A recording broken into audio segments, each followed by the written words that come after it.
We continue today with the 11th chapter of Sefer Devarim. Moshe continues his long speech to Bnei Yisrael. V'ahavta et Adonai Elohecha, v'shamarta mishmar tov, v'chukotav, v'mishpatav, v'mitzvatav, kol hayam. So you need to follow God's commands, His laws, His rules, all of the days, for your entire life. Yadata hayom. And you should know on this day, Ki lo et bneichem asher lo du, v'asher lo ra'u et musar Adonai Elohechem. And on this day, you need to realize that it was not your children who have not experienced, right? They were not there. Maybe you were kids when the Jewish people were taken out of Egypt, but they were not there when we had the glorious wonders, the miracles that in the exodus of Egypt in the desert.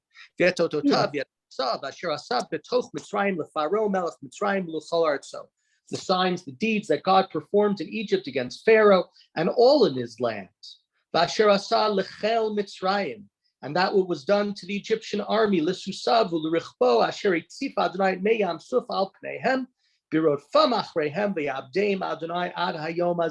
wonders that God did to Pharaoh's army, to its horses, to its chariots, how God rolled them back into the water of the sea when they were pursuing you, and they were destroyed, not just at that time, but they were destroyed for all time. So we don't know what the next generation didn't see all these miracles and doesn't know all these things. And that which was done in the future, they will not be ones who witnessed the man, who witnessed the well. And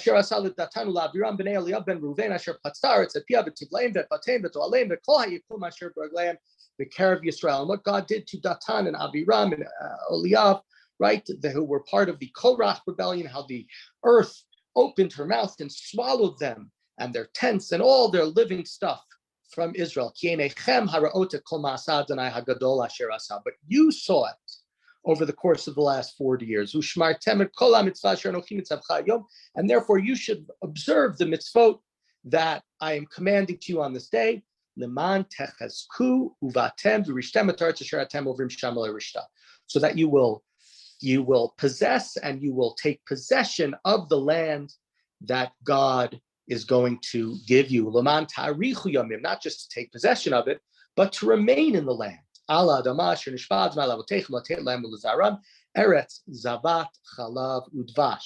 take possession of the land, a land that we know is flowing with milk and honey.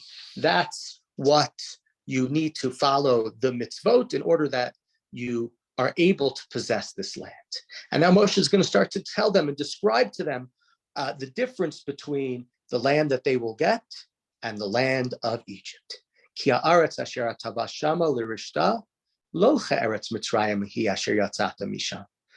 Israel is not like Egypt. In what way? Asher tizrad zaracha v'hishkita biraglacha kegan hayarak. That the grain you sowed had to be watered by your labors, right? In Egypt, things are easy.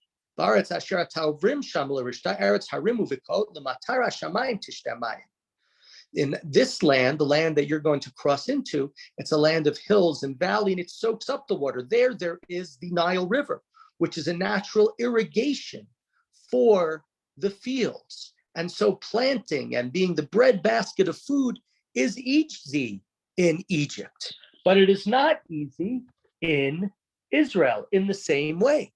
Israel is completely different than what Egypt is.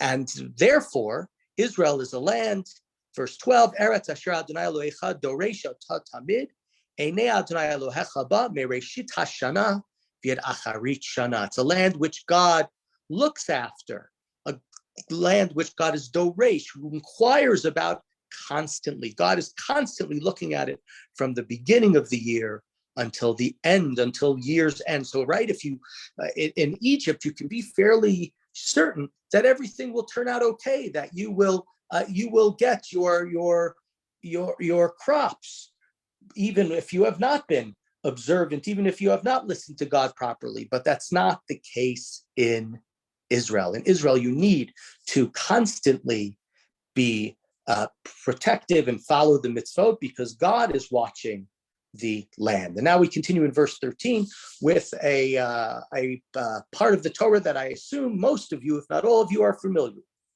So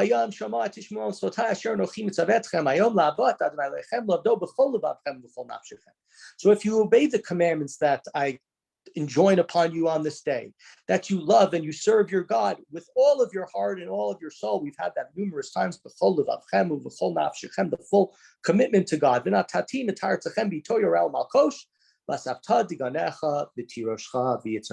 I will grant rain for you in your land. In the early season and the late season, you shall gather in your new grain, you'll gather in your wine, and you will gather in oil. And I'll provide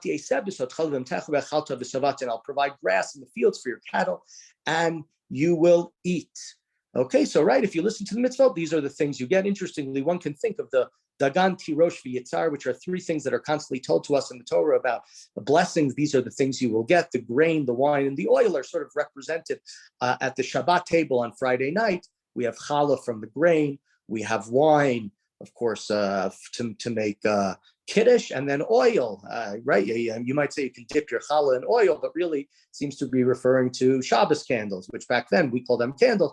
Back then people used oil. So it's sort of, we're following the mitzvot, we're following God, we're eating at our Shabbat table, we're keeping the commandments. And it's almost like showing God, we have these three things and continue to give it to us. Continuing in verse 16, Yishamru lachem, be careful. Lest you be lured away to serve other gods and bow down to them. And God will get angry against you. And he will shake up the skies, and you will get no rain. And then the field, the earth will not yield its produce. And you will soon perish from the good land that God is assigning to you, right? And this is because if you were in Egypt, it wouldn't be as much of a problem because the Nile River is going to naturally irrigate. But here, if God is angry, God will keep rain to you. I know many years ago when I was traveling, I was in Turkey, I believe in Izmir, Turkey, for a Shabbat, and the Chazan would say everything out loud. And when he read this verse, when he got to Va'avatem Mehera, he stopped reading out loud and read to himself. We don't want to read this out loud that we will soon be perished from the good land. I don't know if that's a custom amongst many Sephardi Jews. I remember seeing it in Turkey many years ago. Continuing verse 18, right?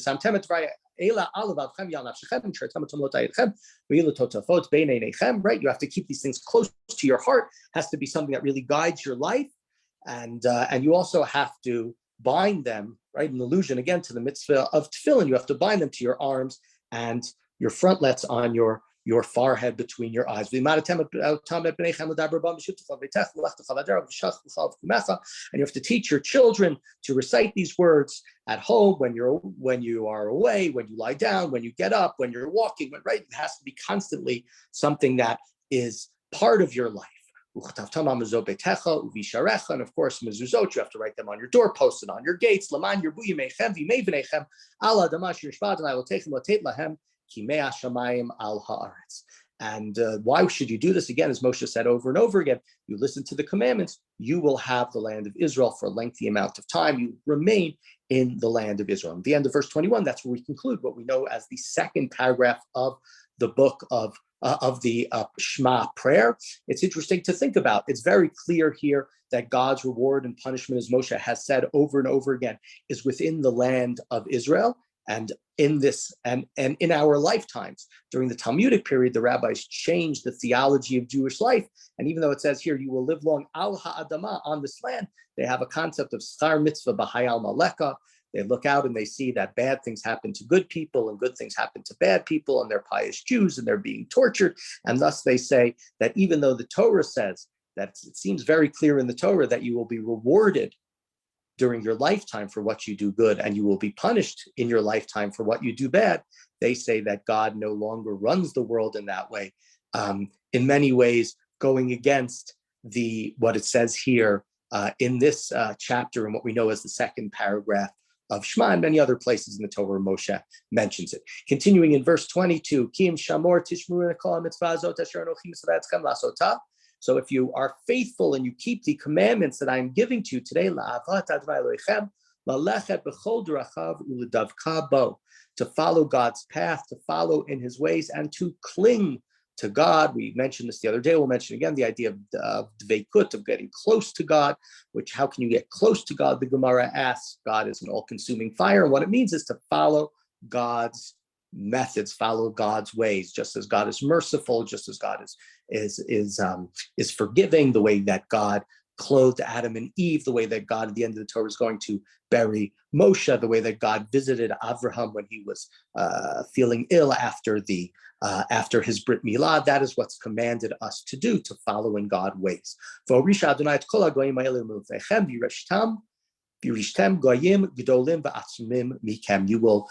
will uproot the nations that have been there in Israel, nations that are greater, that are more numerous than you. All the places that you will walk will be yours. From the Lebanon to the river, the Euphrates to the Western Sea. Nobody will stand in front of you. No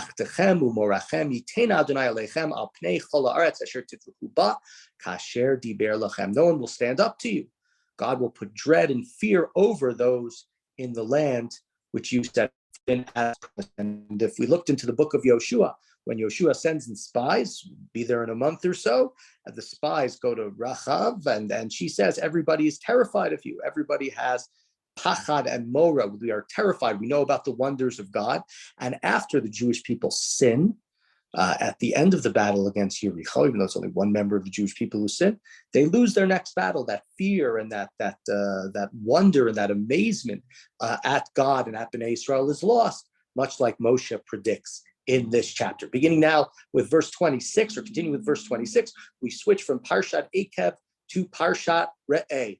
Re'eh anochi noten lifnechem hayom beracha u'klala. Moshe, again, today I am placing in front of you blessing and curses. Et habracha asher tishmu el mitzvot Adonai Elohechem asher anochi mitzaveh etchem hayom. The blessing that will come if you obey the commandments that I command to you, that I place in front of you on this day. The haklala, and the curses, im lo tishma'u el mitzvot Adonai Elohechem v'sartem min haderech asher anochi mitzaveh etchem hayom lalechet acharei Elohim achrim asher lo yadatem.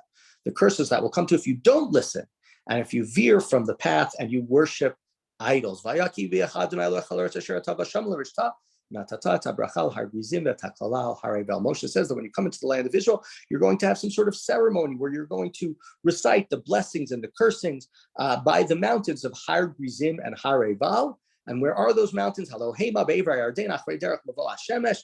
other side of the Jordan, beyond the road to the west. Be'eretz HaKnani Yoshev Ba'aravan, the land of the Knani, in the Arava, Mul HaGilgal, near Gilgal, Eitzel Elonei Moreh, near Elonei Moreh, a place that we know in the Torah back from the time of Avraham. Because